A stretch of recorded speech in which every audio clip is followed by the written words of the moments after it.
इंसानी तारीख गवाह है कि बड़े से बड़े बादशाहों के मकबरे लूट लिए गए, फराइन मिस्र की लाशें अजायब घरों में तमाशा बन गईं और सिकंदर आजम की कब्र का निशान तक मिटा दिया गया। दुनिया के हर खजाने और हर तख्त को जवाल आया, लेकिन 1400 साल से रुए जमीन पर एक मकाम ऐसा है जिसकी हिफाजत के लिए जमीन और आसमान खुद ढाल बन जाते हैं। ये मदीना मुनव्वरा है और ये रोज़ा रसूल है। तारीख के सीने में 1164 ईस्वी की वो रात आज भी कांटे की तरह चुभती है, जब जमीन के नीचे एक ऐसी नापाक साजिश रचाई जा रही थी जिससे अर्श भी कांप उठा था। मदीना सो रहा था, लेकिन हजारों मील दूर शाम के शहर दिमश्क में एक बादशाह की नींद उड़ चुकी थी। ये सुल्तान नूरुद्दीन जंगी थे, आलम इस्लाम के वो हुक्मरान जिनकी हैबत से सलीबी भी कांपते थे। इस रात सुल्तान ने एक अजीब ख्वाब देखा। ख्वाब में सरकार दो जहां खुद तशरीफ लाए हैं, मगर मंजर दिल दहला देने वाला था। रसूलुल्लाह दो शख्सों की तरफ इशारा कर रहे हैं जिनके चेहरे सुर्ख और आंखें नीली थीं और जबान रिसालत से ये अल्फाज निकल रहे थे। ऐ महमूद, मुझे इन शर पसंदों से बचाओ,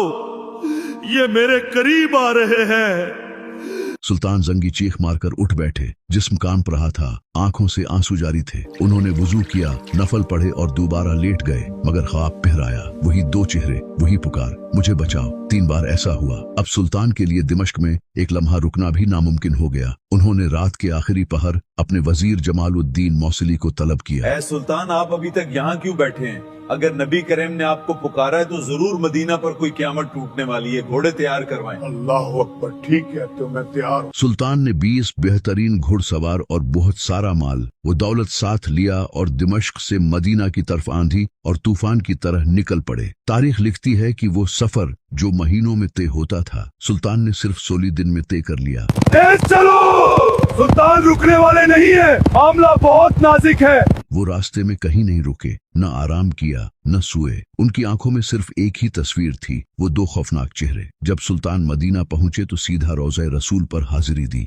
आंसुओं का सैलाब था जो रुक नहीं रहा था। लोग हैरान थे कि शाम का बादशाह अचानक यहाँ कैसे। सुल्तान ने एक मंसूबा बनाया। ऐलान किया गया कि सुल्तान मदीना के तमाम शहरियों को अपने हाथ से तहाइफ और सदकात देना चाहते हैं। घंटे गुजरते गए, लोग आते गए, मगर वो दो चेहरे कहीं नजर नहीं आए। शाम हो चुकी थी, खजाना खाली हो गया, मगर सुल्तान की तलाश अधूरी थी। सुल्तान ने मायूसी के आलम में मदीना के गवर्नर से पूछा, क्या कोई ऐसा शख्स बाकी है जो मुझसे मिलने न आया हो? गवर्नर ने कुछ देर सोचा। नहीं सुल्तान, सब आ चुके हैं, सिवाय 2 मगरिबी ज़ायरीन के।